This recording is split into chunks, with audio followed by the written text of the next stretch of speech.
pagbalik-balik rin man natin ang mundo, no? Hindi natin po pwedeng sabihin na si Risa Ontiveros ay opposition. Hindi natin po pwedeng sabihin na mga Dilawan, ang mga Pinklawan ay opposition. Hindi natin po pwedeng sabihin na yung Makabayan Bloc ay opposition. Why? Because they cannot even call out the president. They cannot even call out the president and his allies. They cannot even mention yung flood control scandal, no? Iniiwasan nila to, no? Because alam nila na kapag binanggit nila to, ito ay tahasang pagkilala, no, doon sa usapin na kung saan may kinalaman talaga ang ating pangulo, no? So sino pa ba talaga ang opposition na matatawag? Eh di yung nagsasabi at nagsisiwalat ng katiwalian at ng talagang humihingi ng hustisya, no, para sa mas nakararami nating kababayan. And I think that's none other than the Vice President. Opo. Prof, itong nangyayari ngayong lumalalang krisis umano sa ekonomiya at politiko, may ilang grupo po kasi ang nananawagan na dapat si Vice President Sara Duterte ay manguna sa oposisyon para po dito sa mga grupo ito magsalita, manguna para po ay paglaban ang ating bansa. Ano pong tingin po ninyong magiging implikasyon po niyan? Well, to be honest, in this very dark and tumultuous times, we really need somebody to take the charge and take the lead, However, we need to understand also na dahil nga sa mga patong-patong na mga allegations at saka nga itong pilit nila na isinusulong na impeachment laban sa ating ikalawang pangulo, I think this will be seen with some levels of doubt, particularly doon sa mga hindi talaga sumusuporta sa ating ikalawang pangulo.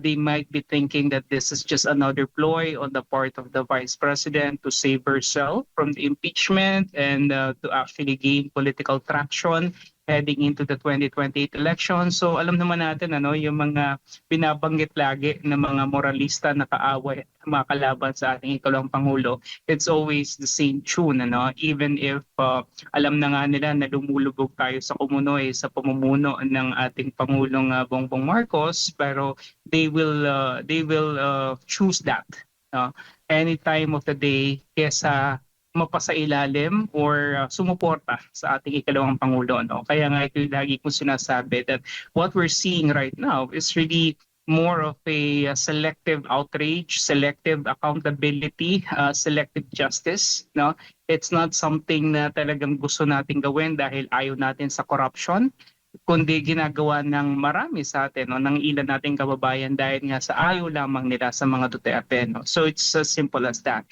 So I think yun yun yung magiging problema dito if ever. And I don't think it's in the character right now of the Vice President, although she, I believe, would want to do that.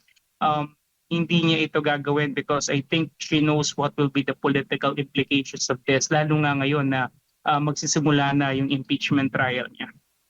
Opo, at may tuturing hubad ding destabilization plot yan kung hinikayat mo ang isang pangalawang pangulo. Kasi marami po sa mga pro-Duterte, yung mga talagang kritiko ng administrasyon ngayon, na gustong si VP Sara ang mamuno sa isang malawak na oposisyon para isulong yung pagbabago ng ating pamahalaan, Prof.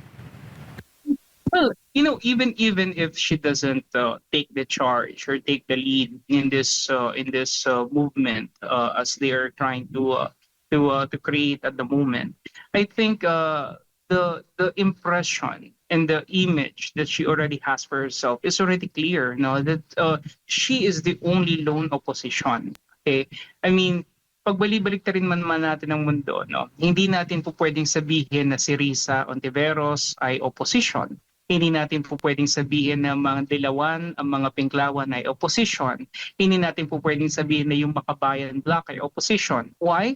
Because they cannot even call out the president. They cannot even call out the president and his allies. They cannot even mention yung flood control scandal, iniiwasan nila to, because alam nila na kapag binanggit nila to, ito ay tahasang pagkilala, no, doon sa usapin na kung saan may kinalaman talaga ang ating pangulo, no. So sino pa ba talaga ang opposition na matatawag? Eh di yung nagsasabi at nagsisiwalat ng katiwalian at ng talagang humihingi ng hustisya, no, para sa mas nakararami nating kababayan. And I think that's none other than the Vice President. And you try to look at it, ano, bago pa naman talaga nagsimula itong pag-ugong ng flood control na to, no, maalala natin, pinabanggit lagi ni President BBM na siya yung nagsiwalat nito, no? Pero we need to understand, no, as early as 2023, binabanggit na to ng ating ikalawang pangulo, no, at sinabi na niya,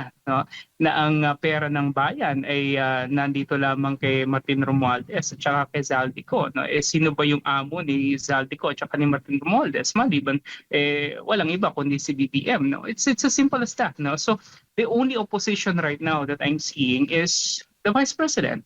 And even if she doesn't take the charge or take the lead in this case, I think it's very clear, no, what she stands for. And I think that is what the public understand and needs to understand at the moment.